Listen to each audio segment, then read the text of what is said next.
Welcome back to SicEm365 Radio. It's time for our weekly segment with David Helman of DallasCowboys.com. With the 115th pick in the 2021 NFL Draft, Dallas Cowboys select Jabril Cox, linebacker, LSU. The 5 o'clock hour is sponsored by Edward Jones Investments with financial advisor Ben Erlinson, who'll navigate you through today's financial climate. Edward Jones, making sense of investing. Now here's David Smoak, Paul Catalina, and Craig Smoak. All right, this 5 o'clock hour, David Helman, Doug Gottlieb, Donnie Nelson, John McClain. We start with David Helman. Cowboys have wrapped up the draft, as everyone else has as well. Matt Rule joined us an hour ago from the Panthers on what they did. And David, they took a cornerback at 8, and then, of course, the next pick was at corner as well. In the end, they got Micah Parsons. Your thoughts about where they were, what they did, and eventually who they got in the first round with Parsons? I think I would classify Micah Parsons as a solid plan B. And, you know, teams always try to sugarcoat those types of things after the draft. Everybody wants to say that, you know, they got the best player that they absolutely wanted. And honestly, that's probably true with the two cornerbacks gone. But I really think the Cowboys coveted one of those two cornerbacks, and kudos to them. I mean, it doesn't always fall your way. I think it would have been way too expensive to trade up to try to make that happen. And, you know, they had the wherewithal at the very least to trade back, grab an extra pick, and still get a guy that they thought very highly of. So, you know, it's kind of a tale of 2 years. I think last year was an absolute best-case scenario, getting CeeDee Lamb at 17. I'm not going to call this a worst-case scenario, but didn't quite get what they wanted, I don't think. But I think Micah Parsons is a decent consolation prize, though. How did you feel about the totality of their draft? I think, you know, the line that I've been using a lot in breaking this thing down is it just feels very boom or bust to me. Like, obviously, you know, took a big swing at the defense as we thought they would. I don't think anybody expected them to be that dedicated to defense, though. I mean, not just to make all 11 picks, but to have 8 of them come on the defensive side of the ball. They're really trying to fix this thing as quickly and as thoroughly as possible. But these prospects are interesting. You know, obviously Parsons is one of the most talented guys in the draft, but he's young, he's raw.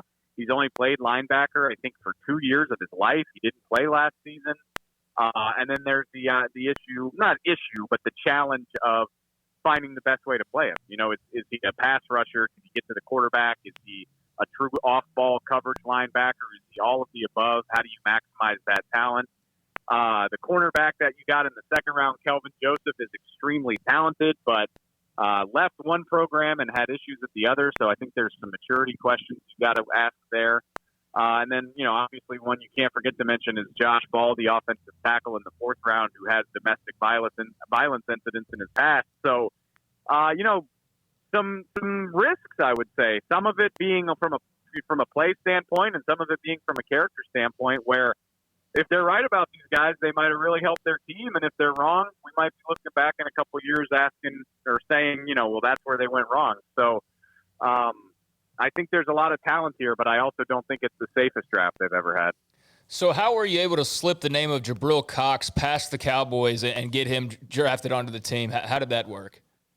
I don't think I needed to say anything. I think you turn on the tape of this guy, and you know, I will say, well, and it doesn't hurt for the Cowboys' perspective that Jabril Cox was still sitting there at pick 115, which I think is absolutely crazy. I think this is a guy that probably should have gone in the top 100. I think there were a few lingering injury concerns, but you know, I just mentioned some risks in this draft. He's not one of them. I mean, everything I've ever heard about this guy is high character all the way.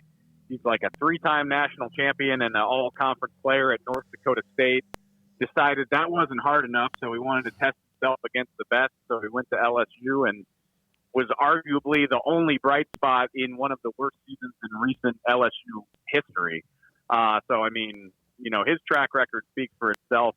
I wonder, you know, if you're kind of doing the classic what-if scenarios in the draft, you know, if they don't draft Micah Parsons in the first round, let's say maybe they draft Rashawn Slater, the offensive tackle out of Northwestern, I wonder if they would have been more comfortable doing that if they had known that they would find Jabril Cox later. Obviously, you can't count on that, and that's why they took Parsons. But it is interesting to think because I think he's the steal of their entire class. A guy that they probably would have felt comfortable drafting at pick 84 or pick 99, getting him at 115 was a huge win.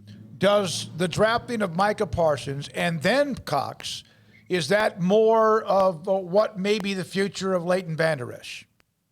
I think it's Leighton Vander Esch and Jalen Smith, to be honest with you. And I know, Jalen's on a big contract, but most of the money in NFL contracts isn't guaranteed. And I promise you the Cowboys find a way out of that if they want to, starting probably next year. And I think, that doesn't necessarily mean that Leighton or Jalen's days are numbered, but I think picks like that put you on notice. They can find a way to have Micah Parsons coexist with those guys. Like I said, he's got natural pass rush ability. He fits the mold of what Dan Quinn has done in the past. Guys like Vic Beasley, who are kind of hybrid edge rusher linebackers. So it's not like they can't afford to keep them all, but I think it should definitely. And obviously that was followed up by the team not picking up Leighton's fifth-year option, so he's officially in the last year of the deal. How could you see the team do that and not be on notice that, hey, my job is not very safe right now for Leighton, but even, as well as Jalen Smith, I think these picks give the Cowboys the leeway to really reshape this linebacker core starting next year if they want to. David, what do you think they still need to get done before training camp starts? Need to or will? Because, I can point to a few things. Obviously, safety being one of them. This team just refuses to address the safety position. It's been a long-running joke at this point. But that's kind of like, and, a lot of people have asked me that, and I'm like, okay, well, knowing this team's financial situation, knowing their reluctance to spend on free agents anyway, what do you expect them to do? Honestly, I guess my answer is I don't really. They signed DeMonte Kazee and Jaron Kearse in free agency. Keanu Neal sounds like he's still going to play linebacker, but he obviously has the flexibility to play safety if they want him to. I guess if the right quarterback was available, maybe they could add a veteran to, add some experience to the quarterback room, but there aren't any left. I mean, A.J. McCarron signed right after the draft. Immediately he signed with Atlanta, and he was probably the most experienced option available. So between there not being very many guys left and the Cowboys not having a ton of money or a ton of willingness to spend, I get the impression that they're probably done until practices start. David, thank you very much. Get some sleep, get some rest, and then start working on whatever else is next in the offseason, obviously. Yeah. 2022 mock. Yeah. I want what offseason, guys? Yeah, I want that 2022 mock on my desk by Sunday. Thank you very much. I'll get to work. Thanks. Yeah, thank you very much. That's David Helman, does an incredible job. Love his personality as well on SicEm365 Radio. Doug Gottlieb, Donnie Nelson, and John McClain still to come in this hour. But we have some breaking men's basketball news. Man, it's been.